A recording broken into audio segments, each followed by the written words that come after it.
నమస్తే, welcome to ఎర్ర journalism part 14. నేను ఎస్ఎస్ లక్ష్మి. ఇంటింటికో గోవు మగధ నినాదం. ఇక టాపిక్లోకి వెళదాం. ఇవాల్టి ఎర్ర జర్నలిజం పార్ట్ 14లో మొన్న America secretary of state mister Marco Rubio భారత్ని, ఆర్ఎస్ఎస్ని, అలాగే మన రాని ఇష్టం వచ్చినట్టు మాట్లాడిన మాటలకు అసలైన సమాధానం నెక్స్ట్ ఎర్ర జర్నలిజంలో చెబుతాను అని నేను ఆనాడు చెప్పడం జరిగింది. ఆ నేపథ్యంలో ఇవాల్టి ఎర్ర జర్నలిజంలో దానికి సంబంధించిన పూర్తి డీటెయిల్స్ చెప్పడానికి రెడీగా ఉన్నాం. భారతదేశం మతం ముసుగులో అకృత్యాలు చేస్తుంది అని అంటారు అమెరికా విదేశాంగ శాఖ మంత్రి. అది పొరపాటున అన్నది మాత్రం కాదు. అమెరికా మెదడులో భారత్పై గూడు కట్టుకుని ఉన్న పగ అది. ప్రతి అమెరికా ప్రెసిడెంట్ భారత్పై నిలువెల్లా విషం నింపుకునే ప్రవర్తిస్తున్నారు అని చెప్పడానికి బెస్ట్ ఎగ్జాంపులే ఇది. రాజకీయ దాడులకు భారత్ అదరడం లేదు, బెదరడం లేదు. అటు భారత్ పక్కనే ఉన్న పాకిస్తాన్ని ఉసిగొల్పినా ఏం చేయలేకపోతున్నాం. అది కూడా కాకుండా ఇరాన్ యుద్ధ సమయంలో, ఉక్రెయిన్ యుద్ధ సమయంలో భారత్ బ్యాలెన్స్డ్ విధానం ఏదైతే ఉందో అది అమెరికాకి పిచ్చెక్కిపోతోంది.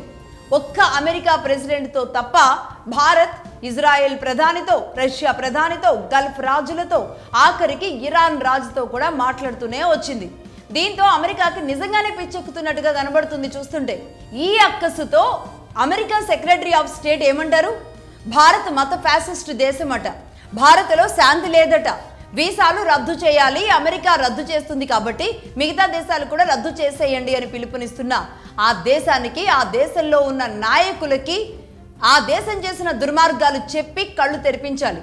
ఆ విషయాలన్నీ కూడా నేను మార్చి 27న చెబుతాను అని మొన్నటి వారం ఎర్ర జర్నలిజంలో చెప్పడం జరిగింది. అయితే నిన్న శ్రీరామనవమి కారణంగా ఈ ఎపిసోడ్ని ఇవాళకి పోస్ట్పోన్ చేయడం జరిగింది. మొత్తంగా ఈ ఎపిసోడ్లో అమెరికా సంస్థలు చేసిన దుర్మార్గాల డేటా, ఆ రికార్డ్స్ అండ్ రిపోర్ట్స్ అన్నింటినీ కూడా ఈ ఎర్ర జర్నలిజం ఎక్స్క్లూజివ్గా పార్ట్ 14లో రెడీ చేయడం జరిగింది. క్రిస్టియన్ అనే ఒక మతాన్ని అమెరికా ఎలా పెంచింది, దానికోసం ఎంతమందిని మట్టుపెట్టింది, మతం చాటున జరిగిన మారణ హోమాలు ఎన్నేళ్లుగా అటు అమెరికాలో ఇటు మిగతా దేశాల మీద పడి మతాన్ని విస్తరిస్తూ వస్తోంది, దానికోసం ఏమేమి నడిపిస్తూ వస్తోంది, అవన్నీ కూడా ఇప్పుడు చెప్తాను. అలాగే ఇప్పుడు భారతదేశంలో ఉన్న, తెలుగు రాష్ట్రాల్లో ఉన్న క్రిస్టియన్ల ఏజ్ అంటే ఆ మతం వయసు గురించి కూడా చెప్తాను. ఒక్క భారత్లోనే మతం గురించి మాట్లాడితే సెక్యులర్ వాదులకు అస్సలు నచ్చదు, ఒప్పుకోరు కూడా వాళ్ళు. ఎందుకంటే మతం మాటన జరిగిన అకృత్యాలు బయటకు వస్తాయి కాబట్టి. వాళ్ళకి తెలుసు అవన్నీ. బయట దేశాల్లో ఓపెన్గా ఇదే మతం పేరుతో యుద్ధాలు జరుగుతూ ఉన్నాయి అని తెలుసు. ఇదే మతం మరో మతంపై మతం పేరుతో చెప్పి మరీ దాడులు చేస్తాయి. కానీ మన మతం మాత్రం మాట్లాడొద్దు. బాధించబడ్డ వాళ్ళు, ఆ కుటుంబాలను కోల్పోయిన వాళ్ళు కూడా మతం పేరు ఎత్తొద్దు అనే చట్టం ఎవరు తెచ్చారో ఈ భారతదేశంలో అర్థం కాదు. నిజాలు, బాధలు, కష్టాలు మాట్లాడొద్దా? హిందువులు మాట్లాడితేనేమో మత ద్వేషి అంటారు, మైనార్టీలు మాట్లాడితేనేమో అది హక్కు, చట్టం. మన దేశంలోనే ఈ పరిస్థితి నిజానికి. అందుకాదా పక్క దేశం వాడు నీ దేశం గురించి ఈ విధంగా మాట్లాడుతున్నాడు ఈ రోజు అని అడగాలనిపిస్తుంది. చరిత్ర తెలుసో తెలియదో మరి వీళ్ళకి నాకు అర్థం కావట్లేదు. ఏ మతంతో అయితే అమెరికా ప్రయాణం మొదలుపెట్టిందో, ఏ మతాన్ని అయితే యూరప్ క్రూరంగా వాడిందో, ఆ మతం ఎలా విస్తరించిందో అందరికీ తెలియాలి. పైకి కనబడినంత తెలుపు రంగు అంత శాంతిగా, ప్రశాంతతగా కాదు. జీసస్ చేసిన ప్రాణత్యాగం, రక్త తర్పణం అంత వారు చెప్పుకునేంతలా కాదు. పరిశుద్ధాత్మ అంతా అని చెబుతున్నా శుద్ధంగా కాదు. బైబిల్లోని పశ్చాత్తాపంతోనే దేవుడు నిన్ను క్షమిస్తాడు అని చెప్పినంత మంచితనంగా కూడా కాదు. దళితులు, పేదలు, అంటరాని వారిని దేవుడు హక్కున చేర్చుకుంటున్నాడు అని బైబిల్లో ఉన్న వ్యాఖ్యలు లాగా అసలే కాదు. పైకి కనబడే ఈ మాటలు అమాయకపు ప్రజల్ని మతం పేరుతో చెరబట్టడానికి మాత్రమే పనికొచ్చాయి. వారి మతం నుంచి మరో మతం మార్చడానికి మాత్రమే ఉపయోగపడ్డాయి. ఇదే అమెరికాలో, ఇదే యూరప్లో ఇదే మతం, ఇదే తెల్లోళ్ళు చేసిన పూర్తి చరిత్ర ఏంటో మనకు అర్థం కావాలి. జీసస్ బతుకుంటే గనక ఇలాంటి వాళ్ళని ఏం చేసి ఉండేవాడో తెలుసా? ఈ ఎపిసోడ్ అయ్యేలోపు జీసస్ బతికుంటే ఇలాంటి వాళ్ళని ఏం చేసి ఉండేవాడో మీరే చెప్తారు. అందుకే ఇప్పుడు అప్పుడు కాదు, ఏకంగా ఒక 400 ఏళ్ల చరిత్రకి వెళదాం. ఒక 400 ఏళ్ళు వెనక్కి వెళదాం. అమెరికా దేశాన్ని ఆక్రమించిన యూరోపియన్లే తమ మతం విస్తరణ కోసం ఏమేమి చేశారో, మతం మారని వాళ్ళని ఎలా చంపుకుంటూ వచ్చారో మనకు అర్థం కావాలి. అది కూడా అమెరికా నుంచే మనం ప్రస్తుతానికి మొదలు పెడదాం. ముందుగా అమెరికాలో జరిగిన జాతి వివక్షలు ఎలా జరుపుకుంటూ వచ్చాయో చూద్దాం. పేరుతో జరిపిన ఈ జాతి వివక్ష పేరుతో జరిపిన మారణ హోమాలు ఎలా జరిగాయో తెలుసుకుందాం. అది 1930 నుంచి 1990. కు Klux Klan KKK white rational religion organisation అంటే తెల్లవాళ్ళు క్రిస్టియన్లు ఒక మత సంస్థ పేరుతో అదే అమెరికాలో KKK అనే పేరుతో జరిపిన దాడులు ఇవి. Religious discrimination, racial discrimination, slave trading అంటే బానిసత్వం, ఇవన్నీ కూడా అమెరికా పేటెంట్లు. అంటే మతం కారణంగా చంపడం, నలుపు రంగు ఉన్నారు అని చంపేయడం, బానిసలుగా చేసి వాళ్ళని చంపేయడం, ఇలా ఇవన్నీ కూడా అమెరికా దేశాలు మొదలుపెట్టిన ఆటలే. ఆ లెక్కలేంటో కూడా ప్రతి ఒక్కటి మనం తెలుసుకోవాలి. అసలు ఇజ్రాయిల్లో క్రిస్టియన్ పుట్టుక, అలాగే మోజెస్ ఎవరు, జీసస్ ఎవరు, ఈ విషయాలు ఆ చరిత్ర గురించి మనం తర్వాత డీటెయిల్డ్గా చర్చిద్దాం. అసలు అప్పుడు జరిగిన సంఘటనలు ఏంటో కూడా మాట్లాడదాం. ప్రస్తుతానికి అమెరికాలో జరిగిన దౌర్జన్యాలు, దాడులు ఈ మతం పేరుతో ఎలా జరుగుతూ వచ్చాయో మాట్లాడదాం. నెంబర్ 1, మొదట మతం కంటే కూడా అమెరికాలో బానిస వ్యాపారం విచ్చలవిడిగా ఉండేది. అదే హ్యూమన్ ట్రేడింగ్ అంటారు. అమెరికాలో మాత్రమే ఉండేది అది హ్యూమన్ ట్రేడింగ్. అంటే మనుషుల్ని ఆఫ్రికా నుంచి కొనుక్కొని తెచ్చుకుని వాళ్ళు చచ్చిపోయేదాకా వాళ్ళతో పని చేపించుకోవడం. అంటే ఒక పశువుని కొని తెచ్చి దొడ్లో కట్టేసినట్టుగా ఉండేది వాళ్ళ బతుకులు. హెలెక్స్ హేలీ రాసిన రూట్స్ అనే బుక్లో ఈ పచ్చి నిజాలన్నీ కూడా ఉన్నాయి. దీని రిఫరెన్స్ కూడా మీరు చూడొచ్చు. తెలుగులో కూడా 7 తరాలు అనే బుక్తో దీన్ని రూట్స్ని అనువదించడం జరిగింది. 7 తరాలు అని తెలుగులో ఉంటుంది దీని పేరు. ఇలాంటి బానిసత్వానికి వ్యతిరేకంగా ఎవ్వరు ఎదురు తిరిగినా సరే వారికి అసలు బతుకు అంటే లైఫ్ అనేది ఉండేది కాదు. పాపం కనీసం సాటి మనిషి అని కూడా జాలి, దయ ఏమీ లేకుండా అత్యంత దుర్భరమైన జీవితాలు పాపం వాళ్ళు అలా ఉంటూ ఉండేవి. అంత దారుణంగా వాళ్ళని ఒక పశువుల కంటే హీనంగా చూసేవాళ్ళు. అలాగే ఐ హ్యావ్ ఎ డ్రీమ్ అని నా దేశం అమెరికా దేశంలో జాతి, మత, బానిస వివక్ష ఉండకూడదు అని, తెల్ల జాతి నల్ల జాతి పిల్లలు కలిసి ఉండాలని, ఒకే పాఠశాలకు ఒకే చర్చికి వాళ్ళంతా వెళ్ళాలి అని ఇచ్చిన ఒక వ్యక్తి ప్రసంగం అమెరికా అంతా ఒక శక్తిగా ఎక్కడ మారుతుందో అని నిట్ట నిలువున ఆయన్ని చంపేశారు. ఆయనే నోబెల్ శాంతి గ్రహీత మార్టిన్ లూథర్ కింగ్ జూనియర్. అలాగే నెంబర్ 2, రిలీజియన్ డిస్క్రిమినేషన్. ఇది ఎలా ఉంటుందంటే క్రిస్టియన్ మతం తప్ప ఇంకా ఏ మతం కూడా ఉండకూడదు. అలా ఒప్పుకోకపోతే గనక మరణమే శాసనం. అలాగే నెంబర్ 3, అది యాంటీ సెమిటిజం అంటారు దీన్ని. అది యూదులకు వ్యతిరేకంగా జరిగే దాడులు. యూదులు అనేవాళ్ళు కనబడితే వాళ్ళని చంపడమే లక్ష్యంగా ఈ మతం పనిచేస్తూ ఉంటుంది. ఇది యాంటీ సెమిటిజం. అలాగే నెంబర్ 4, రేషనల్ డిస్క్రిమినేషన్. తెల్లగా లేరని, నల్లగా ఉన్నారని, అందంగా లేరని చేసే దాడి. ఇది ఎంత దారుణంగా ఉంటుందంటే నీ రంగు బాలేదు, నీ జుట్టు బాలేదు, నీ ముక్కు బాలేదు, నీ కళ్ళు బాలేదు, నీ పళ్ళు బాలేదు అని అవమానాలకి, అనుమానాలకి గురి చేస్తూ ఉంటారు. ఇలా ఉండడాన్ని చూసి దీన్ని సహించలేక పోరాడినందుకు మాల్కమ్ని ఒక సభలో ఆయన ప్రసంగిస్తూ ఉండగానే నిట్ట నిలువున ఈయన కూడా చంపేశారు. ఎవరు? ఇదే కు క్లెక్స్ క్లాన్ వాళ్ళు. అక్కడ మార్టిన్ కానీ ఇక్కడ ఈయన కానీ చంపింది కు క్లెక్స్ క్లాన్ వాళ్ళు మాత్రమే. ఇక ఆ తర్వాత అబ్రహాం లింకన్. వీటన్నింటినీ ఎదిరిస్తూ అమెరికా దేశ అధ్యక్షుడయ్యారు ఆయన. అమెరికాలో మొట్టమొదటిగా స్లావరీని రద్దు చేశారు. అంటే బానిసత్వాన్ని రద్దు చేశారు. బానిసలు ఇక ఉండరు, ఆ వ్యవస్థ ఉండదు అని దాన్ని కొట్టేశాడు ఆయన రావడంతోనే.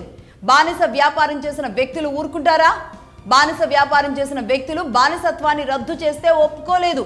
యాక్ట్ ఆఫ్ 1871 అంటారు. అబ్రహాం లింకన్ని అప్పుడే చంపేశారు. ఇలాంటి వాళ్ళందరినీ చంపడానికి పుట్టిన సంస్థ పేరే కు క్లెక్స్ క్లాన్, KKK. ఈ సంస్థే.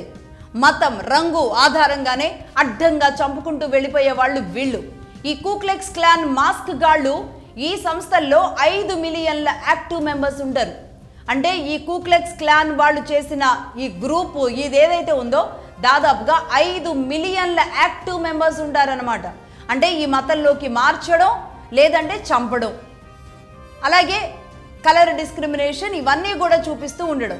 దాదాపుగా 50 లక్షల మంది ఈ టీంలో పనిచేస్తూ ఉంటారు.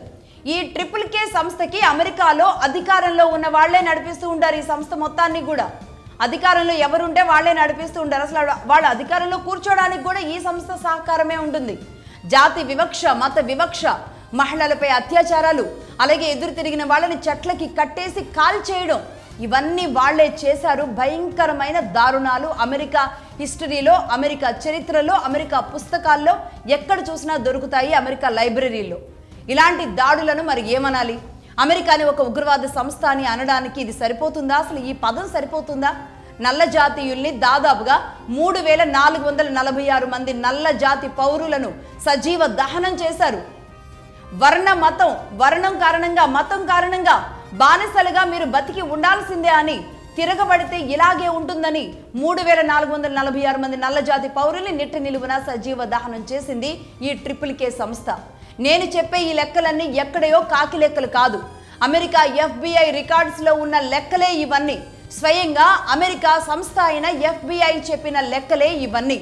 అలాగే ఇంకోవైపు అమెరికా మిలిటరీ ఇండస్ట్రియల్ కాంప్లెక్స్ కనీసం ఈ యుద్ధాల పేరుతో అనేక దేశాల్ని, నేను ఆ మధ్య చెప్పాను కదా, Afghanistan, Cuba, Chile, Vietnam, Iraq, Iran, Libya, Panama, Congo ఇలాంటి దేశాల మీద పడి ఎంత మందిని ప్రాణ నష్టం జరిపించారో వీళ్ళు అని గతంలో చెప్పడం జరిగింది కదా. ఇవన్నీ కూడా కనబడే దేశాలు, కనబడని అనేక దేశాల మీద పడి యుద్ధం పేరుతో భయంకరమైన జెనసైడ్ చేస్తూ వచ్చింది అమెరికా. అంటే రెండవ ప్రపంచ యుద్ధంలో 3 కోట్ల మంది ప్రజలు మరణించిన లెక్కలున్నాయి. ఆ తరువాత 1945 తర్వాత ఈ 80 సంవత్సరాలలో, ఈ 80 ఏళ్లలో అమెరికా చేసిన యుద్ధాల వల్ల అమాయకపు ప్రజలు ఎంతమంది మరణించారో తెలుసా? 60 మిలియన్ల మంది మరణించారు. అంటే 6 కోట్ల మంది మరణించారు. ఇప్పటి వరకు అత్యంత ఎక్కువ జెనసైడ్ జరిగింది అమెరికా వల్ల మాత్రమే. ఆ స్థాయిలో దాదాపుగా 60 లక్షల మంది ప్రాణాలు పొట్టను పెట్టుకుంది అమెరికా. అలాగే ఇదే అమెరికాలో రీసెంట్ లెక్కల్లో ఎంతమందిని మతం పేరుతో చంపారో తెలుసా? Number 1, 2024 America federal bureau of investigation లెక్కల ప్రకారం మాత్రమే మనం కూడా చెప్దాం. రేషనల్ రిలీజియస్ డిస్క్రిమినేషన్తో 11,679 మంది హత్యలు జరిగాయి. అలాగే నెంబర్ 2, 2025లో రిలీజియస్ రేషనల్ డిస్క్రిమినేషన్తో 11,862 మందిని చంపేశారు. అలాగే నెంబర్ 3, 2020 నుంచి 2025 మధ్యలో యూదులు వాళ్ళ దేవాలయమైన సెన్గోల్లో ప్రేయర్ చేసుకుంటూ ఉంటుంటే 26 మందిని నిట్ట నిలువున చంపేశారు. అలాగే నెంబర్ 4, 2021లో యాంటీ సిమెటిజం అంటారు దీన్ని. అంటే యూదుల దేవాలయాలు, వాటిని సెన్గోగ్స్ ఏవైతే ఉన్నాయో వాళ్ళు పూజ చేసుకునేవి సెన్గోగ్స్ అంటారు. వీటిల్ని సెన్గోగ్స్ మీద 2700 సెన్గోగ్స్ మీద దాడి చేసిన ఇన్సిడెంట్స్ ఉన్నాయి. ఇది ఎవరో ఇచ్చిన రిపోర్ట్ కాదు, ఇంకే దేశమో చెప్పిన రిపోర్టు కాదు, స్వయంగా అమెరికా సంస్థ FBI ఇచ్చిన రిపోర్టే. 1930 నుంచి 1990 మధ్యలో 60 ఏళ్లలో ఆ సంఖ్య అదే స్థాయిలో ఉంది. ఆ మరణాల లెక్కలే ఇవన్నీ. ఇప్పుడు చెప్పండి, అమెరికా, యూరప్లో, సౌత్ అమెరికా లాంటి దేశాల్లో ఎన్ని దారుణాలు చేసినట్టు ఇదంతా? అంటే అమెరికాలో చావులు ఏ విధంగా జరిగాయి అంటే రంగు కారణంగా, మతం కారణంగా, యూదులు అన్న కారణంగా, బానిసత్వం కారణంగా. ఇలా అదే అమెరికాలో, సౌత్ అమెరికా దగ్గర నుంచి యూరప్లో అక్కడ వరకు మతాన్ని విస్తరించడానికి జరిగిన అత్యంత భయంకరమైన బానిసత్వ దాడులు ఇవన్నీ. ఇక అలాగే భారతదేశానికి వద్దాం. ఎవరైతే మాట్లాడారో అదే అమెరికా మంత్రికి భారతదేశంలో అడుగుపెట్టిన మతం, మీ మతం ఎలాంటి అకృత్యాలు చేసుకుంటూ భారతదేశంలోకి స్వైర విహారం చేసింది అనే విషయాల్ని అక్కడున్న అమెరికా మంత్రికే చెప్పే ప్రయత్నం చేద్దాం. నెంబర్ 1, భారతదేశంలోకి అడుగుపెట్టిన మొట్టమొదటి వ్యక్తి, ఈ మతం పేరుతో అడుగుపెట్టిన మొట్టమొదటి వ్యక్తి సెయింట్ జేవియర్. ఇండియాకి 400 ఏళ్ల క్రితం వచ్చాడు. అంటే 1540లో వచ్చాడు. భారతదేశానికి మొదట ఈ మతం కోసం వచ్చిన మొట్టమొదటి వ్యక్తి. 1540లో పోర్చుగీస్ వాళ్ళు మొట్టమొదటిగా భారతదేశంలోకి అడుగు పెడితే చివరిగా భారతదేశాన్ని వదిలిపోయింది కూడా ఇదే పోర్చుగీస్ వాళ్ళు. ఇక 400 ఏళ్ల క్రితం వచ్చిన వాళ్ళు ఏం చేశారో, ఏం జరిగిందో చెప్తాను చూడండి. 1540లో సెయింట్ జేవియర్ 350 దేవాలయాలను కూల్చేపించాడు. గోవాలో అత్యంత ఎక్కువగా హిందూ దేవాలయాలు ఒకే ప్రదేశంలో ఉన్న ప్రాంతం ఏదైనా ఉంది అంటే భారతదేశంలో అది గోవా. ఆ గోవాలో ఒకేసారి 350 దేవాలయాలను వరుసబెట్టి కూల్చేపించాడు. 350 దేవాలయాలు కూల్చివేసిన తరువాత అతడు ఏం చేశాడంటే పోర్చుగీస్ రాజుకి ఒక లేఖ రాశాడు. ఆ లేఖతో పాటుగా పోర్చుగీస్ రాజు ఏం చేశాడంటే మాథిన్ ఎల్ఫాన్స్ అన్న వ్యక్తిని ఇతనితో పాటు జేవియర్కి సహకారంగా ఉండడానికి, గుడులు ఎలాగో కూల్చేశాడు, ఇక నెక్స్ట్ ఆపరేషన్స్ చేయడానికి ఈ మాథిన్ ఎల్ఫాన్స్ అనే వ్యక్తిని ఆ రాజు పంపించడం జరిగింది, పోర్చుగీస్ రాజు.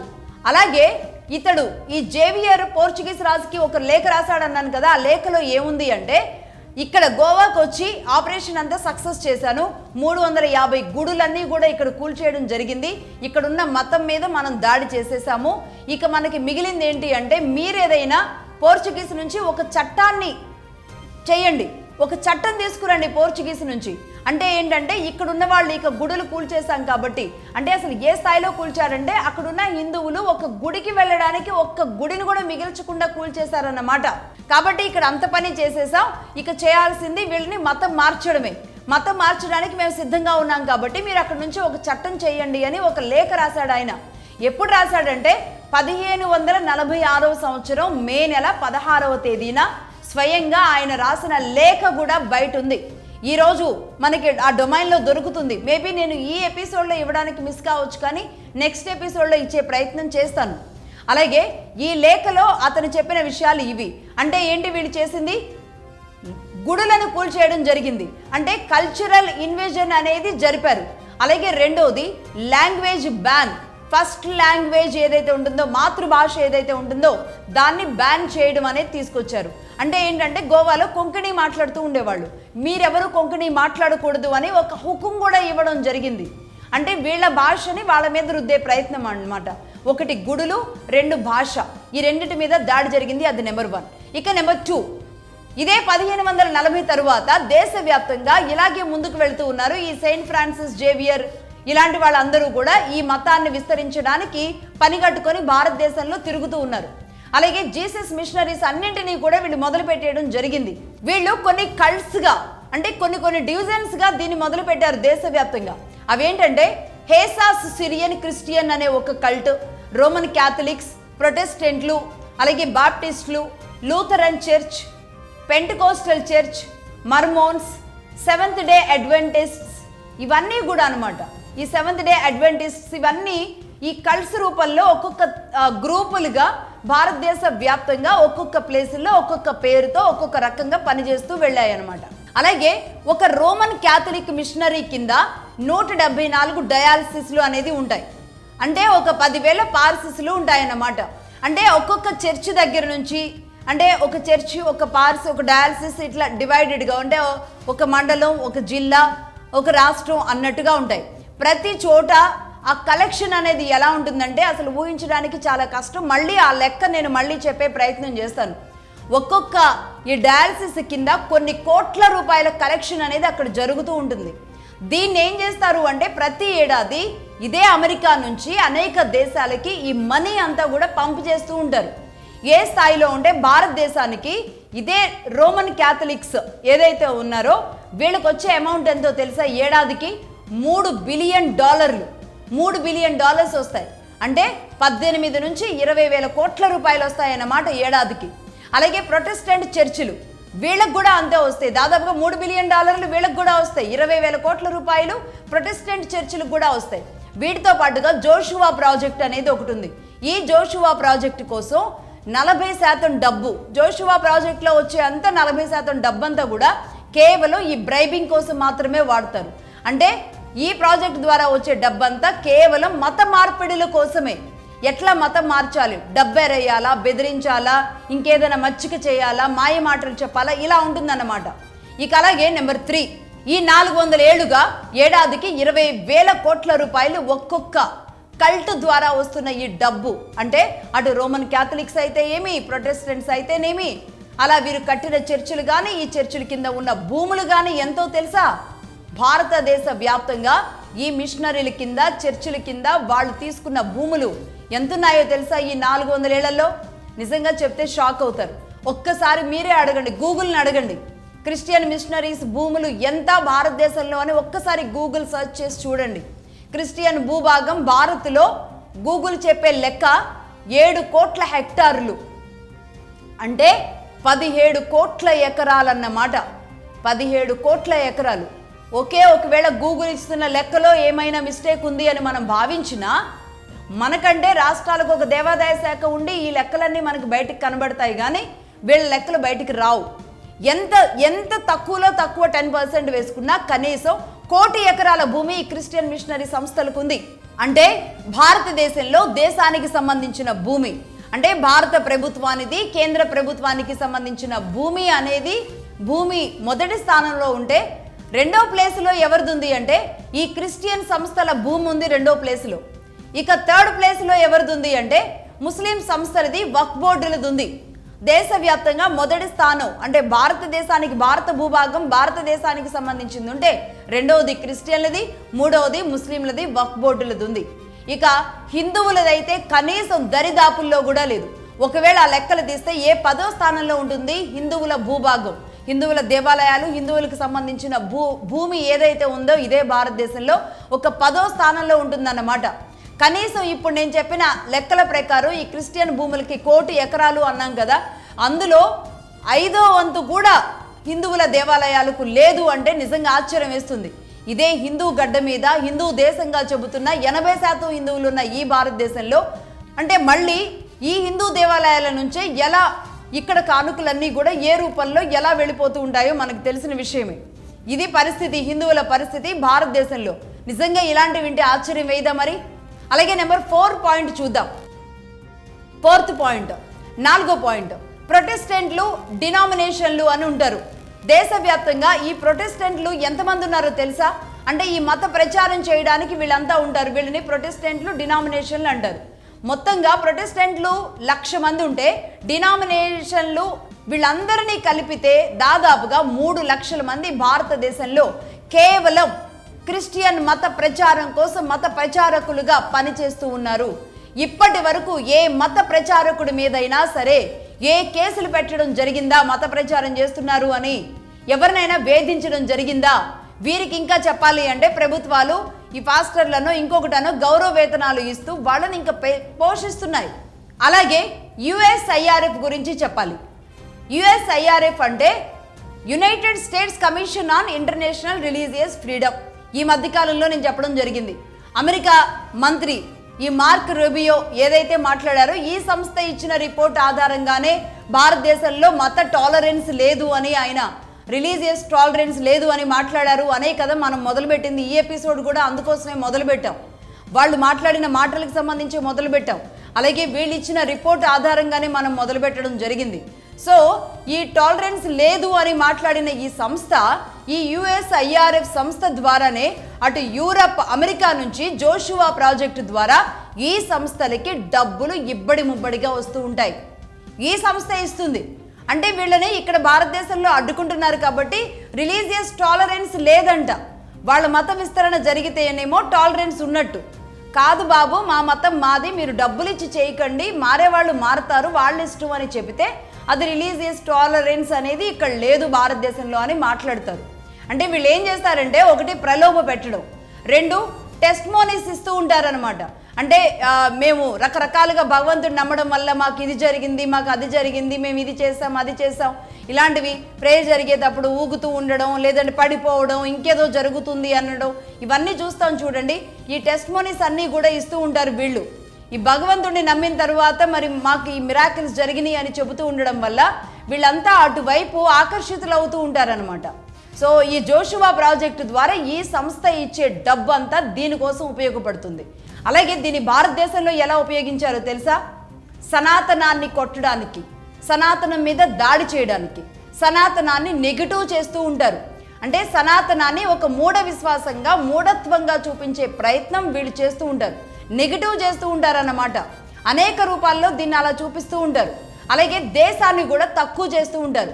అంటే దేశానికి అంత సీన్ లేదు, దేశం పెద్ద గొప్పదేం కాదు, అలాగే పక్క దేశం చూస్తే ఆ దేశం చూస్తే అలా ఉంది, ఈ దేశం చూస్తే ఇలా ఉంది అని పక్క దేశాల్లో మాత్రం అంతకంటే తక్కువ జరుగుతుంది అనుకోవడం తప్పు. ఇక్కడ అంతకంటే ఘోరంగానే జరుగుతాయి. ఇప్పటి వరకు అమెరికా చరిత్ర అంతా నేను చెబితేనే అర్థమవుతుందిగా ఎన్ని ఘోరాలు, ఎన్ని నేరాలు ఉన్నాయి ఇదే అమెరికాలో అని. మరి అలాంటప్పుడు పక్క దేశాన్ని పొగడడం పనిగా పెట్టుకునే వాళ్ళని మాత్రం అసలు ఒప్పుకోకండి. పొగిడితే పొగుడుకొనివ్వండి, కానీ మన దేశాన్ని తక్కువ చేస్తే మాత్రం ఒప్పుకోకండి. సో వీళ్ళంతా ఏం చేస్తారంటే ఇలా దేశాన్ని తక్కువ చేసి చూపిస్తూ ఉంటారు. ఇదొక విధానం. అలాగే ఇంకొకటి ఏం చేస్తూ ఉంటారంటే దేశభక్తి విషయంలో, దేశాన్ని ప్రేమించే విషయంలో, దేశభక్తి, దేశం కోసం ఏదైనా గ్రాటిట్యూడ్ చూపించడానికి ఎవరైనా ఉంటే గనక ఇదంతా ట్రాష్ అని నవ్వడం, అంటే దేవుడి మీద భక్తి చూపించినప్పుడు నవ్వడం, దేశం మీద భక్తి చూపించినప్పుడు నవ్వడం లాంటివి, ఇలాంటి కార్యక్రమాలు చేసి దేశం మీద ప్రేమని కూడా తప్పు అన్నట్టుగా చేస్తూ ఉంటారు. ఇక అలాగే నెంబర్ 5, ఇప్పటి వరకు చెప్పినట్టుగా ఈ విధంగా ప్రాక్టీస్ చేస్తూ భారతదేశంలో ఉన్న మతాన్ని, భారతదేశం మీద ఉన్న గౌరవాన్ని తగ్గిస్తూ వచ్చారన్నమాట. అలాగే డైరెక్ట్గా చేసిన దాడుల గురించి కూడా మనం మాట్లాడాలి. వీళ్ళు భారతదేశంలో డైరెక్ట్గా చేసిన దాడులు ఏంటి అంటే NSCN ద్వారా national socialist council of Nagaland, అంటే ఈశాన్య భారతదేశంలో ముఖ్యంగా నాగాలాండ్లో ఒక సాయుధ తిరుగుబాటు సంస్థ ఒకటి ఏదైతే ఉందో దాని ద్వారా వీళ్ళు ఏం చేస్తారంటే వీళ్ళకి ముందుగా ఫండింగ్ ఇస్తారు. ఈ అరుణాచల్ ప్రదేశ్ జిల్లాల్లో ఉన్న మటాన్స్, లాంగ్ సాంగు, చాంగ్లాంగు అనే జిల్లాల్లో ఉన్న మొల్లా అనే ఒక ట్రైబ్ తెగ, ఒక గిరిజన తెగ వారి పండుగ జరుపుకుంటూ ఉంటే 18 మంది హిందువులని గుడి దగ్గరే నిట్ట నిలువున చంపేశారు. అలాగే నెంబర్ 2, 2002లో నాగాలాండ్లో హిందూ ట్రైబ్స్ కమ్యూనిటీస్ అని ఈ ప్రాంతంలో కుక్కీ అని, కచారి అని ఇక్కడ కూడా ఒక రకమైన ట్రైబ్స్ ఉంటారు. వీళ్ళు కూడా హిందూ మతానికి సంబంధించిన వాళ్లే. సరే పేర్లు వేరైనా వాళ్ళ ఆచారం వేరైనా వీళ్ళంతా హిందూ మతానికి సంబంధించిన వాళ్లే. వీళ్ళు అక్కడ వాళ్ళు సాంప్రదాయబద్ధంగా ఒక కార్యక్రమాన్ని చేసుకుంటూ ఉంటే ఈ నాగాలాండ్లో ఉన్న వాళ్ళందరూ అంటే ఈశాన్య భారతం మొత్తాన్ని కూడా క్రిస్టియన్ మతంగా మార్చడానికి చేసిన కుట్రల్లో భాగంగా ఇక్కడున్న వాళ్ళని కూడా అనేక మందిని చంపేయడం జరిగింది. నేను ఇంత ముందు చెప్పినట్లుగా 2-3 రకాల లెక్కల ప్రకారం వెళుతూ ఉంటారనమాట. అలా మొత్తంగా ఈ ఈశాన్య భారతంలో 80% వరకు క్రిస్టియానిటీ అనేది పూర్తిగా ఆక్యుపై చేసేసింది ఇదే భారతదేశంలో. ఈ క్రమంలో 2002లో యూరప్ అమెరికా క్రిస్టియన్ గ్రూప్ 16 మందిని నిట్ట నిలువున ఇదే ప్రాంతాల్లో చంపేయడం జరిగింది. అది కూడా ట్రైబ్స్కి సంబంధించిన తెగనే వీళ్ళు చంపేయడం జరిగింది. నెంబర్ 3, నాగాలాండ్లో కోహిమా అండ్ త్రిపుర ప్రాంతాల్లో క్రిస్టియన్ మిలిటెంట్ల సంస్థ వాళ్ళు దాడి చేసి 11 మంది చిన్నపిల్లల్ని చంపేయడం జరిగింది. ఆ మత సంస్థ మీద అప్పటికప్పుడే వాజ్పేయి గవర్నమెంట్ నిషేధం విధించింది. అప్పుడు ఏం జరిగిందంటే ఇక్కడున్న ఈ క్రిస్టియన్ లాబీలు అందరూ కలిసి వీళ్ళు ఏం చేశారంటే క్రిస్టియన్ ప్రతినిధుల లాబీలు అందరూ కలిసి ఎవరికి కంప్లైంట్ ఇచ్చారంటే పోయి USCIRFకి ఫిర్యాదు చేశారు.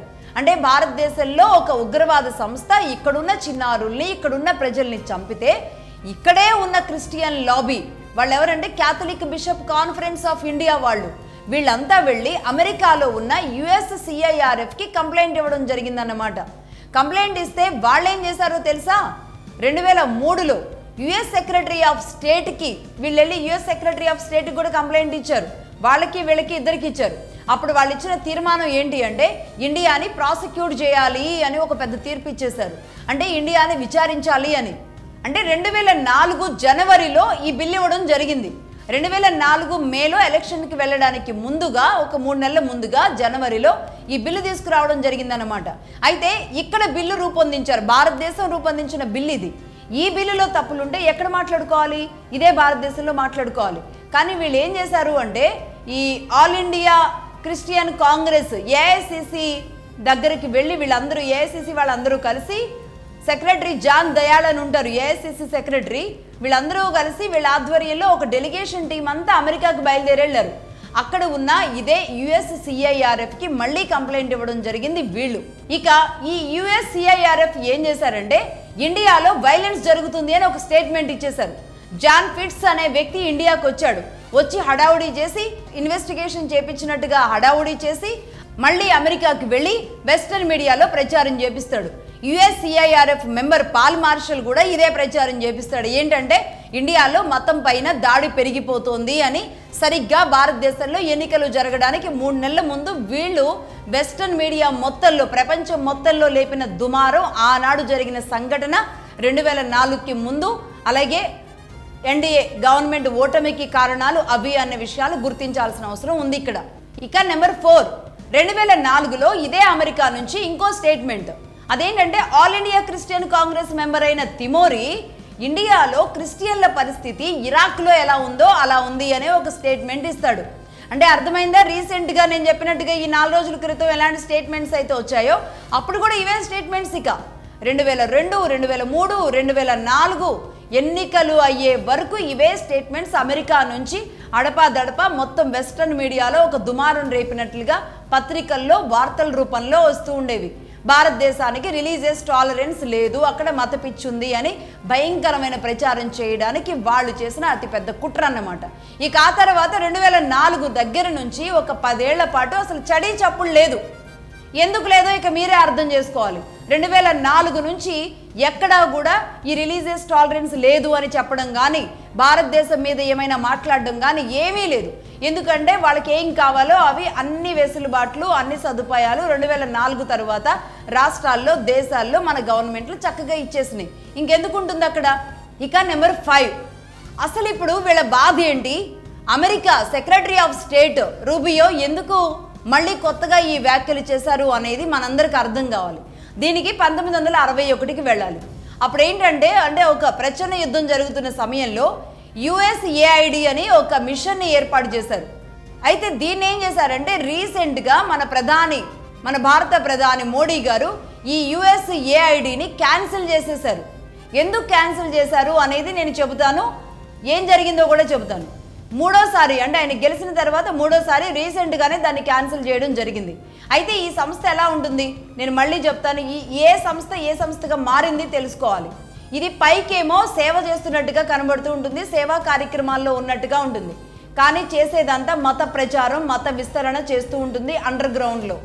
ఇది చేస్తూ ఉండడం మీద ఒక విద్వేషాలు రెచ్చగొట్టడం, వాళ్ళు అనుకున్న పార్టీలందరికీ కూడా ఫండింగ్ ఇవ్వడం. నేను ఇంతకుముందు చెప్పాను కదా 3 పారామీటర్స్లో, దేశభక్తి లేకుండా ఉండడం, సనాతనం మీద నెగిటివ్ చేయడం, దేశాన్ని తక్కువ చేయడం, ఇలా చేస్తూనే అలాగే ఇక్కడున్న న్యూట్రల్గా ఉన్న వాళ్ళు, లేదంటే ఇక్కడ మతాన్ని నమ్మని వాళ్ళు, జర్నలిస్టులో, లేదంటే రాజకీయ పార్టీలో వీళ్ళందరికీ ఇబ్బడిముబ్బడిగా డబ్బు పంపింగ్ చేయడం, ఇవన్నీ చేస్తూ ఉంటారు. అలాగే సెక్యులర్ అని మాట్లాడుతూ ఉంటారు కదా, వీళ్ళందరికీ కూడా ఫండింగ్ చేస్తూ ఉంటారు. అలా వీళ్ళందరినీ పెంచి పోషిస్తూ దీన్ని అలా స్లోగా ఒక సివిల్ వార్ వైపు క్రియేట్ చేసేలాగా చేస్తారు. అది ఏ దేశంలో అయినా సరే. ఇక ఆ తర్వాత వాళ్ళ టార్గెట్ నెక్స్ట్ పీక్స్ ఉంటుందన్నమాట. ఆ తర్వాత మిలిటరీ క్యూ చేసేస్తారు. అలాగే ఇక్కడ రెజ్యూమ్ చేంజ్ చేయడానికి, అది ఏ దేశంలో అయినా సరే అలా వాళ్ళ ప్లాన్ ఆఫ్ యాక్షన్ ఉంటుంది. అలాగే భారత్లో కూడా ఈ USAID మిషన్ ఏదైతే పెట్టారో దాని ద్వారా చాలా పెద్ద ప్లానే వేశారు. ఇదేం చేశారంటే 98కి వచ్చే వరకు దీన్ని కొత్త పేరుతో తీసుకొచ్చారు. అదే ఇప్పటి వరకు నేను చెబుతున్నది, ఆ ఎపిసోడ్లో కూడా చెప్పింది అదే USCIRF అని 1998లో పెట్టుకున్నారు. దాన్ని ఇప్పుడు భారతదేశంలో క్యాన్సిల్ చేయడం జరిగింది. ఈ సంస్థ విస్తరణ కోసం ఇక్కడ ముందుకు వెళ్ళడానికి వీల్లేదు అని రీసెంట్గా మోడీ గవర్నమెంట్ దీన్ని క్యాన్సిల్ చేయడం జరిగింది. అయితే 98లో వీళ్ళు ఇంకో కుట్ర కూడా చేశారు. ఈ USAIDకి ఒక క్రిస్టియన్ నేమ్తో డైరెక్టర్ ఉండేవాళ్ళు. అయితే ఇదంతా డౌట్ వస్తుందని వాళ్ళు ఏం చేశారంటే 98లో డౌట్ రాకుండా పేరు మార్చడంతో పాటుగా హిందూ పేరు సౌండ్ వచ్చేలాగా భారతదేశంలో పెట్టుకున్నారు. USAID ఆ తర్వాత USCIRFగా మారి ఆ తర్వాత ఆ వ్యక్తి పేరు, డైరెక్టర్ పేరు కూడా రాజీవ్ షా అనే వ్యక్తిని డైరెక్టర్గా పెట్టుకోవడం చేశారు. సో ఆ తర్వాత ఇవన్నీ స్లోగా బయటకు వచ్చిన తర్వాత క్యాన్సిల్ చేయడం జరిగిందనమాట. US secretary of state mark Rubio మొన్న మాట్లాడిన దానికి, ఆ కడుపు మంట తీర్చుకోవడానికి, వాటన్నింటికి ఆయన భారత్ మీద ఏడవడానికి, రా అండ్ RSS మీద ఏడవడానికి గల కారణాలన్నీ కూడా ఇవే. ఇక నెంబర్ 6, ఆ తర్వాత అమెరికా కుట్రలు ఇలా చేస్తూ ఉండగానే దీనికి సపోర్ట్ చేస్తున్నది ఎవరో తెలుసా? Britain, UK. 1991లో రాజీవ్ గాంధీ హత్య జరిగిన తర్వాత మ్యాక్స్ మేడన్ అనే వ్యక్తి, అతను ఎవరంటే క్రిస్టియానిటీ సాలిడారిటీ అనే ఒక సంస్థకి చైర్మన్. అంటే ఇది క్రిస్టియన్ సంస్థ, పేరులోనే అర్థమవుతుంది కదా. అయితే ఈయన ఒక బ్రిటన్ పార్లమెంటులో మెంబర్, ఒక MP బ్రిటన్ పార్లమెంట్లో. ఆయన ఏమంటాడు అంటే భారతదేశం గురించి బ్రిటన్ పార్లమెంట్లో మాట్లాడతాడు. ఏమనంటే ఇక్కడ క్రిస్టియానిటీని ముందుకు వెళ్ళనివ్వడం లేదు భారతదేశం ఎప్పుడు ఎల్లకాలం అలాగే ఉంటుందనుకుంటుందా? సోవియట్ దేశాలన్నీ విడిపోలేదా? భారతదేశం మాత్రం విడిపోకుండా ఉంటుందా? సోవియట్ విచ్ఛిన్నం ఎలా చేశామో అలాగే భారతదేశం విచ్ఛిన్నం కూడా చేయగలము అని పార్లమెంట్ సాక్షిగా ఆయన శపథాలు చేశారు. బ్రిటన్ పార్లమెంట్ సాక్షిగా ఈ సంస్థ చైర్మన్, బ్రిటన్ MP ఓపెన్గా ఈ ఛాలెంజ్ 1998లో చేశారు. అంటే మరి వారికి ఎంత ధైర్యం. అలాగే ఇతను AICC మెయిన్ మెంటర్ కూడా, ఆల్ ఇండియా క్రిస్టియన్ కమ్యూనిటీ ఏదైతే ఉందో దానికి మెంటర్ కూడా. అలాగే నెంబర్ 7, 2001 సంవత్సరంలో 4 బ్రిటిష్ ఎంపీలు ఎవరైతే ఉన్నారో ఈ CSW ఆర్గనైజేషన్తో సన్నిహితంగా ఉన్న వాళ్ళు, వీళ్ళందరూ కూడా వీళ్ళ క్రిస్టియన్ సాలిడారిటీ ఏదైతే ఉందో ఈ సంస్థకు ఉన్న వీళ్ళందరూ బ్రిటిష్ పార్లమెంట్లో 4 ఎంపీలు ఉన్నారు. ఇందులో భారత్ మీద వీళ్ళంతా ఒక్కొక్క రోజు ఒక్కొక్క ప్రశ్న వేస్తూ భారత్ని బ్రిటన్ పార్లమెంట్లో ఇబ్బంది పెడుతూ మాట్లాడారు. 98లో భారత్కు సంబంధించి వీళ్ళు 4 ప్రశ్నలు బ్రిటన్లో లేవనెత్తారు. భారతదేశంలో రిలీజియస్ ఫ్రీడమ్ లేదు అని, క్రిస్టియన్ టెర్రరిస్ట్ యాక్టివిటీస్ని బ్యాన్ చేస్తున్నారు అని. అసలు అట్లా ఎట్లా చేస్తారు అని, టెర్రరిస్ట్ అని ఆ పదంలోనే ఉంది కదా, మరి బ్యాన్ చేయక ఏం చేస్తారు?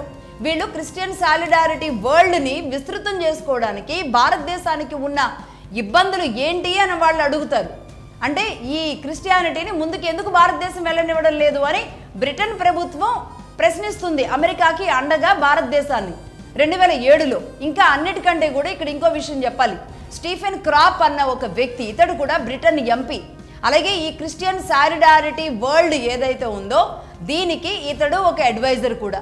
ఇతడు కూడా ఇదే పార్లమెంట్లో ప్రశ్నిస్తాడు. ఇక అలాగే నెంబర్ 8, త్రిపురలో పీపుల్ డెమోక్రటిక్ ఫ్రంట్ అనే ఒక మిలిటెంట్ ఆర్గనైజేషన్కి యూకే నుండి భారీగా ఫండ్స్ వెళ్ళేవి. 1820లో పుట్టిన USPG అనే సంస్థ నుంచి, అది కూడా యుఎస్లోనే పుట్టడం జరిగింది ఈ సంస్థ కూడా. ఈ సంస్థ ఏం చేసేదంటే బానిస వ్యాపారం చేసేది.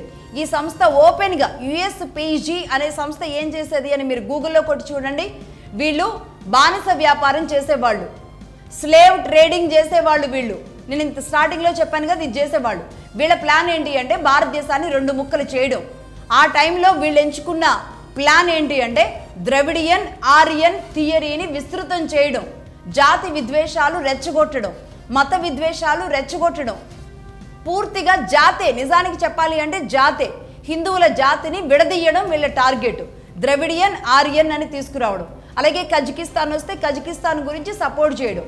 అలాగే నెంబర్ 9, రాజీవ్ గాంధీ మరణం తర్వాత, రాజీవ్ గాంధీని చంపేసిన తర్వాత 1994-95 టైంలో ఒక కన్జర్వేటివ్ ఎంపీ జరీమా కార్బిన్ అనే అతడు LTTని అంతర్జాతీయ ఉగ్రవాద సంస్థగా భారత్ ప్రకటించడాన్ని వ్యతిరేకిస్తూ రాజీవ్ గాంధీని చంపేయడం వల్ల మన గవర్నమెంట్ LTTని ఉగ్రవాద సంస్థగా గుర్తిస్తే దీన్ని ఇతడు ఏం చేస్తాడు అంటే LTT ఉగ్రవాద సంస్థ కాదు అంటూ ఈయన ఐక్యరాజ్య సమితిలో తన వాదన వినిపిస్తాడు. LTT మీద భారతదేశం బ్యాన్ విధిస్తే ఆ బ్యాన్ని ఎత్తివేయడానికి ఆయన ఐక్యరాజ్య సమితిలో చర్చ పెడతాడు. ఇతడు ఎవరంటే కన్జర్వేటివ్ పార్టీ ఎంపీ, ఈయన కూడా UK ఎంపీనే. అలాగే ఆయన కూడా ఈ ESWకి మెంబర్ కూడా. ఇక నెంబర్ 10, రోబో మేరిస్ అనే కన్జర్వేటివ్ UK ఎంపీ. ఈయనేం చేస్తాడు అంటే ఖలిస్తాన్ మూవ్మెంట్ జరిగింది కదా పంజాబ్లో, ఈ ఖలిస్తాన్ మూవ్మెంట్కి సపోర్ట్ చేస్తాడు. లండన్ నుంచి, London institute for south Asian studies అనే ఒక సంస్థ నుంచి, ఒక బ్రిటన్ సంస్థ నుంచి, దీన్ని లీసా అంటారు. వీళ్ళు ఏం చేస్తారు అంటే ఈ మూమెంట్, ఖలిస్తాన్ మూమెంట్ ఏదైతే ఉందో దానికి వీళ్ళు ఫండింగ్ చేస్తూ ఉంటారు, దీనికి మనీ పంప్ చేస్తూ ఉంటారు. దీనికి బ్రిందన్ వాలా అన్న ఒక వ్యక్తి ఉంటాడు, బ్రిందన్ వాలే అనే ఒక వ్యక్తి ఉంటాడు. ఇతడు ESW క్రిస్టియన్ సాలిడారిటీ వరల్డ్ ఏదైతే చెప్తున్నామో దీన్ని వరల్డ్ వైడ్గా ఏదైతే ఉందో దీనికి ఇతడు, ఈ బ్రిందన్ వాలే అన్న అతను ఒక ఫిలాసఫిస్ట్ అన్నమాట. దీనికి కావాల్సిన ఫిలాసఫీ అంతా వీళ్ళే ఇస్తారు. ఇందులో ఈ సంస్థలో ఇతను ఉంటాడు. అతడే మళ్ళీ ఈ ఖలిస్తాన్ మూమెంట్కి సపోర్ట్ చేస్తూ ఉంటాడు. అంటే భారతదేశాన్ని ఎన్ని రకాలుగా చీల్చాలనుకున్నారు అంటే పంజాబ్లో ఖలిస్తాన్ పేరుతో, అలాగే ద్రవిడియన్ ఉద్యమంతో ఇటు, ఆరియన్ ఉద్యమం అన్నట్టు. అంటే ఆల్రెడీ హిందుస్థాన్ అని మనం పాకిస్తాన్ అని 2గా చీలింది కదా, ఈ ఉన్న భారత్ను కూడా ఎన్నో ముక్కలు చేయడానికి జరుగుతున్న కుట్ర సారాంశమే ఇది. ఇది మొత్తం కంప్లీట్ అయ్యే వరకు మనం అర్థం చేసుకోవాల్సింది అది. ఇక నెంబర్ 11, అదేంటంటే the international fellowship of evangelical mission theologians. ఇది స్విట్జర్లాండ్ బేస్డ్ సంస్థ. అంటే ఇది ఎలా ఉంటుందంటే మానవ పరిణామంలో హిందువులు వేరు, దళితులు వేరు. ఈ సిద్ధాంతాన్ని భారతదేశం మీదకి వదలడానికి ఉపయోగించిన సంస్థ ఈ సంస్థ. అలాగే చికాగోలో క్రావిల్ ట్రస్ట్ అనే సంస్థ ఏదైతే ఉందో ఆ సంస్థని నార్త్ ఈస్ట్లో, భారతదేశంలోని నార్త్ ఈస్ట్లోకి చిన్న రాష్ట్రాల్లో జరిగే ప్రతి అల్లర్లకు కూడా కారణంగా ఈ సంస్థనే వదలడం జరిగింది. వీళ్ళు హిందువులను దళితులను వేరు చేసేసి ఈ లీసా సంస్థ ఏదైతే ఉందో యూకేకి సంబంధించిన సంస్థ, ఈ ఆర్గనైజేషన్ ఐడియాలజీని, ఫండింగ్ని అన్నింటినీ కూడా భారతదేశం మీదకి రుద్దుతున్నది ఈ సంస్థే, వీళ్ళే, రైట్. అలాగే చివరిగా నెంబర్ 12, ఇదేంటంటే stock home anthropological and India. ఇది స్వీడన్ బేస్డ్గా నడుస్తూ ఉంటుంది ఈ సంస్థ. వీళ్ళు ఏం చేస్తారు అంటే ఫిలాసఫీని, ఫండింగ్ అంతా కూడా సమకూరుస్తూ భారతదేశంలో ఒక అల్లర్లు క్రియేట్ చేస్తూ ఉంటారు. వీళ్ళు అంటే మన డిఎన్ఏ వేరు, మన కులం వేరు, మన రంగు వేరు అంటూ ఈ కులాలను, దళితులను సంబంధాలు లేవు అంటూ వేరు చేస్తూ ఉంటారు. హిందువులలో మాత్రమే వీళ్ళు తీసుకొస్తారు ఈ చీలిక. హిందువుల్లోనే ఇన్ని చీలికలు, ఇన్ని తెగలుగా తీసుకొస్తూ ఉంటారు. అంటే ఏ స్థాయిలో తీసుకొస్తూ ఉంటారు అంటే వీళ్ళు వాళ్ళ దేశంలో రంగులు వేరు, రూపం వేరు, అందం వేరు అని ఎలా అయితే తీసుకొచ్చారు అంటే నిజానికి దళితులు అని అనడానికి అసలు అమెరికా అండ్ ఈ దేశాలకి ఏమాత్రం కూడా అర్హత లేదు భారతదేశంలో ఉన్న వాళ్ళని అనడానికి. ఎందుకంటే బానిసత్వం లేకపోతే, బానిసత్వంగా వాళ్ళ ముందు ఎవరూ లేకపోతే భరించలేని వాళ్ళు, బానిసత్వానికి మద్దతుగా మాట్లాడిన వాళ్ళని నిట్ట నిలువున చంపేసిన వాళ్ళు ఇక్కడ హిందువుల్లో ఉన్న వాళ్ళని, హిందువులుగా ఉన్న వాళ్ళని ఎన్ని రకాలుగా మ్యానిపులేట్ చేసి, ఇంకా వినకపోతే చంపేసి, ఇలా హిందువుల్లో ఉన్న వాళ్ళనే మతం మార్చారు. 400 ఏళ్లుగా ఇప్పుడు ఉన్న ప్రతి క్రిస్టియన్ కూడా హిందువే. ఇదే భారతదేశంలో ఉన్న హిందువులే వీళ్ళంతా. భారతదేశంలో ఇదంతా జరిగేటట్టుగా ఒక అభూత కల్పనను సృష్టించారు. ఇక్కడ గొడవలను క్రియేట్ చేసి, ఇక్కడ విభేదాలు తీసుకొచ్చి మన మధ్య మనకే గొడవలు పెట్టడానికి కారణమయ్యారు వీళ్ళంతా. నిజానికి ఇప్పటి వరకు నేను చదివిన వీళ్ళ పేర్లు కానీ, ఈ సంస్థల పేర్లు కానీ మనకి వినడానికి, పలకడానికి కష్టంగా, కొత్తగా ఉన్నా నిజానికి ఆ సంస్థల్లో పనిచేసే ఈ మిషనరీలకు, చర్చిలకు వీళ్ళందరికీ అలవాటుగానే ఉంటుంది ఈ సంస్థల పేర్లు చదవడం. ఇదంతా అందరికీ తెలిసిన విషయమే.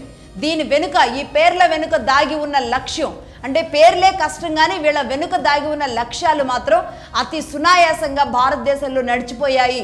ఎందుకు అంటే నేను చెప్పిన దాదాపుగా 1 కోటి ఎకరాల భూ భాగస్వామ్యం ఏదైతే ఈ క్రిస్టియన్ మిషనరీలకు ఉందో దాన్ని బట్టి అర్థం చేసుకోవచ్చు ఏ స్థాయిలో ఇక్కడ విచ్చలవిడిగా ఈ భూమిని ఎలా కొల్లగొట్టారో, భారతదేశ భూమిని అనేది తెలుసుకోవచ్చు. ఇంకొక విషయం కూడా ఇక్కడ చెప్తాను. రీసెంట్గా జరిగిన విషయం, కర్ణాటకలో ఈ మధ్య కాలంలో జరిగిన ఒక ఇష్యూ చెప్తాను. అది లింగాయత్తులు ఉంటారు, కర్నూలు అండ్ అటువైపు కూడా ఉంటారు, బీదరు అలాగే కర్ణాటక ప్రాంతాల్లో ఉంటారు ఎక్కువగా. ఈ లింగాయత్తులు ఎవరైతే ఉంటారో వీళ్ళని సపరేట్ చేసి ఒక మతంగా గుర్తిస్తాము అని కాంగ్రెస్ గవర్నమెంట్ మొన్న ఎలక్షన్లకు ముందు మాట ఇవ్వడం జరిగింది. అలాగే వీళ్ళని మైనారిటీ హోదా కూడా ఇస్తామని చెప్పింది. అంటే ఈ విధంగా అన్నమాట, కాంగ్రెస్ గవర్నమెంట్ రూపాల్లో ఇలా మతాల మధ్య మైనారిటీలు ఇస్తాం, మీకు ఈ కులానికి కార్పొరేషన్ ఇస్తాం, మిమ్మల్ని ఇలా గుర్తిస్తామని చెప్పి ఈ హిందువుల్లో ఉన్న వాళ్ళనే ఫస్ట్ చీలికలు తీసుకొచ్చేస్తారు. ఎందుకంటే అనేక రకాలుగా అది కులం ఏదైనా సరే బలంగా వేళ్ళూనికి పోయి ఉన్నది సనాతనంలో, అనేక కులాలు కలిసి ఉన్నదే సనాతనం. దీనిని వీళ్ళు టార్గెట్ చేసుకొని నడిపిస్తారు. ఇదే ఎగ్జాంపుల్ రీసెంట్గా కర్ణాటకలో జరిగిందే బెస్ట్ ఎగ్జాంపుల్ అనమాట. కానీ ఇదే హిందువుల్లో ఇన్ని రకాలుగా చీలికలు తీసుకొస్తారు అనేది మనం గుర్తించగలగాలి. ఈ చీలికలు ఏ స్థాయికి వెళతాయి, భారతదేశంలో ఇప్పటి వరకు జరిగింది అదే అన్న విషయాన్ని మనం గుర్తించాలి. ఈ చీలిక తీసుకురావడం మాత్రమే వీళ్ళ లక్ష్యం. కాబట్టి అది ద్రవిడిస్తాన్ అంటారు, పాకిస్తాన్ అంటారు, హిందుస్థాన్ అంటారు, ఖలిస్తాన్ అంటారు. ఏదో ఒక ఉద్యమం రావాలి, అల్లర్లు జరగాలి, ఆందోళనలు జరగాలి, ఇది ప్రపంచ దేశాలు మాట్లాడుకోవాలి, భారతదేశంలో ఏదో జరుగుతుంది అని అందరూ చర్చించుకోవాలి, ఇక్కడ ఉన్న పార్టీలు దీన్ని పెద్ద చేయాలి. ఇవన్నీ జరిగేదంతా కూడా ప్రతి దాని వెనుక లక్ష్యం ఒకటే ఉంటుంది, చీలిక తీసుకురావాలి. ఫస్ట్ మనుషుల్లో చీలిక తీసుకురావాలి. మనుషులు దేని వేళ్లతో అయితే ఉన్నారో, సనాతనం అనే వేళ్లతో ఎక్కడైతే ఉన్నారో ఫస్ట్ ఆ వేర్లను దూరం చేయాలి.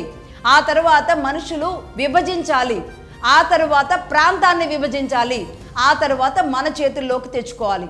ఇది ఈ విధంగా కుట్ర జరుగుతూ ఉంటుంది.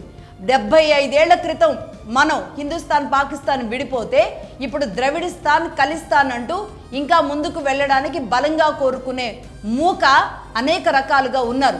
వీళ్ళంతా మత విస్తరణ కోసం చిచ్చులు పెడుతూ ఉంటారు, మనలోనే గొడవలు సృష్టిస్తూ ఉంటారు.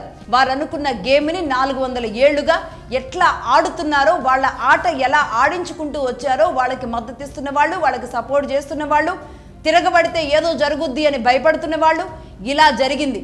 అంటే ఆ మతాన్ని తిట్టడమో, ఆ మతంలో ఉన్న భగవంతుణ్ణి, వాళ్ళు కొలిసే భగవంతుణ్ణి తక్కువ చేయడమో, వాళ్ళ నమ్మకాన్ని తక్కువ చేయడమో మగధా న్యూస్ ఉద్దేశం కాదు. జరిగిన కుట్రేంటి ఈ జనరేషన్కి తెలియకపోవచ్చు.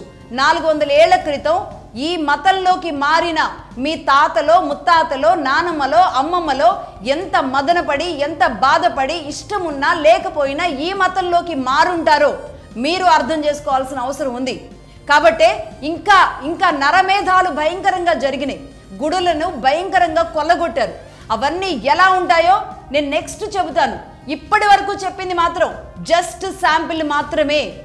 నెక్స్ట్ ఈ క్రూరమైన ఘోరమైన దాడులు చాలానే ఉన్నాయి.